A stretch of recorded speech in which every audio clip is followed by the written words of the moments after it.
Hey guys, welcome back to Top 10 Gaming. I'm Ron Mackenzie Lafergie. There are some pretty cool video games out there, and there are some that are so disturbing that you just want to weep softly to yourself and eat ice cream. In this video, I'll talk about the latter. Now, I'll try not to step on toes of the other lists, but there's bound to be some overlap. With so many videos, some repetition is inevitable, but I'll do my best. And of course, I will be talking about some disturbing topics. You've been warned.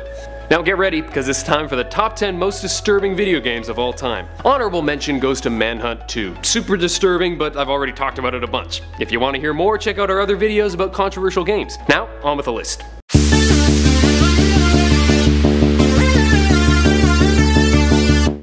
Number 10.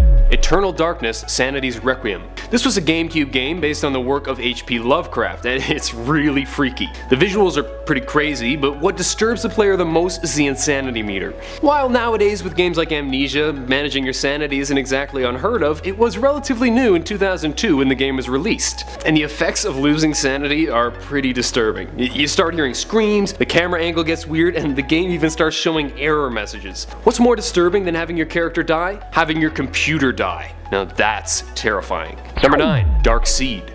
Dark Seed was a game from 1992 based on the artwork of Swiss artist H.R. Giger. It was a fairly simple point and click and was quite early, so obviously the graphics weren't the best, and it wasn't quite as immersive as Amnesia or Slenderman. But what it lacked in graphical power, it made up for in creativity and artwork. Right from the get-go, we see the protagonist strapped into some device with skeletal hands opening his forehead and shoving some sort of fetus thing into his brain. If having a fetus injected into your brain doesn't disturb you, I don't know what will. Number 8. The Binding of Isaac and its expansions. This game is without a doubt disturbing. It basically tells the story of a child who's been abused by a super religious mother who God told to kill her son. This is of course based on the biblical story about Abraham and Isaac, and the game goes so far with it. All the items and power-ups make me want to laugh and cry at the same time, with things like mom's bottle of pills, mom's pad, various body parts of your dead cat to collect, and the Forget Me Now, which I think is an Arrested Development reference, which is amazing. Now, full disclosure, I haven't played the Afterbirth expansion yet, but I'm gonna assume that it contains more hilariously disturbing stuff. I really gotta get Afterbirth. My 300 hours on Rebirth are going to waste. Number 7. HATOFUL Boyfriend. Before I get into this,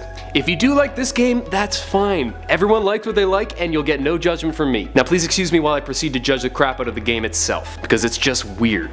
HATOFUL Boyfriend is a dating sim where you play as a pigeon, and date other pigeons. Why pigeons?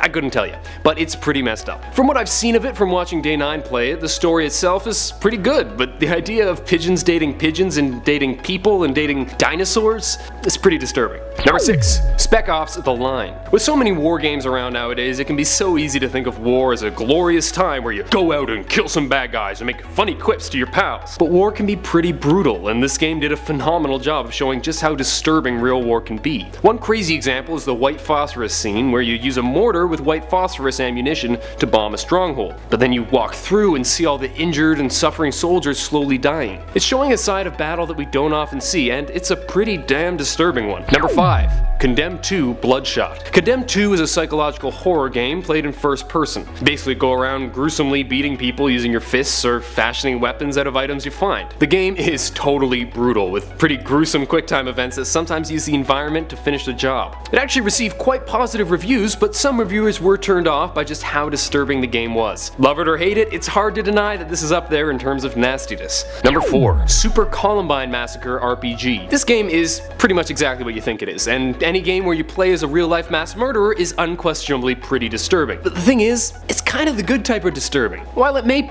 initially seem to be in poor taste, and some may still believe it is, it really does do a pretty good job of making you think about others. It does help you to understand the struggle people face, and since it was just made in RPG Maker, the visuals aren't exactly upsetting. Obviously, neither I nor the game supports the actions of the shooter. It was a terrible, terrible thing to do. But the game is actually pretty powerful since it shows you a perspective that you probably never really thought about. Other than the message, it was a pretty mediocre game overall, but the way it forces you to look from a different perspective is quite interesting. Number 3. I Have No Mouth and I Must Scream. Oh, just the title is terrifying. This is another older game, a point and click from 1995 based on Harlan Ellison's short story of the same title. And it's just messed messed up. In the game, an evil computer named AM killed all humans except for 5 and has been torturing and manipulating the survivors for 109 years. You play as the 5 survivors trying to overcome their weaknesses to defeat AM, while delving into freaky scenes involving life, death, rape, insanity, and more. I haven't played this game, but I'm definitely gonna have to play it now because my goodness does it look freaky. Number 2. Phantasmagoria. This was yet another point-and-click game from '95, and it blew minds both with its huge budget and incredibly disturbing scenes. With 25 actors, 1,000 backgrounds, and a musical score involving a 135-voice choir, the game ended up costing $4.5 million. And let me tell you, when the game says it's for mature audiences, it means it. It's super graphic, with many retailers refusing to sell it and even being banned in Australia. But then again, freaking everything's banned in Australia. But considering this was a game in '95 and it was violent, gory, and kinda rapey, it's no real surprise that it would draw criticism. Games this disturbing can be pretty freaky, but also pretty fun.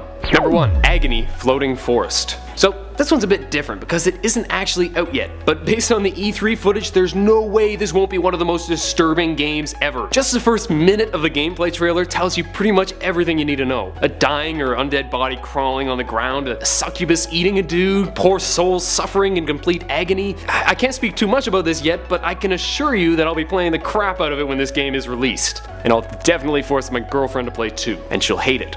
That's it for today. Hope you guys enjoyed, and if you did, please smack that thumbs up button and subscribe to Top 10 Gaming for more videos. Don't want to miss another video? Click the bell icon to join the notification squad so you know every time we upload a video. Let me know in the comments what game you found the most disturbing, or if you have another choice. Until next time, I'm Ron Mackenzie LaFergie with Top 10 Gaming. Later, gamers.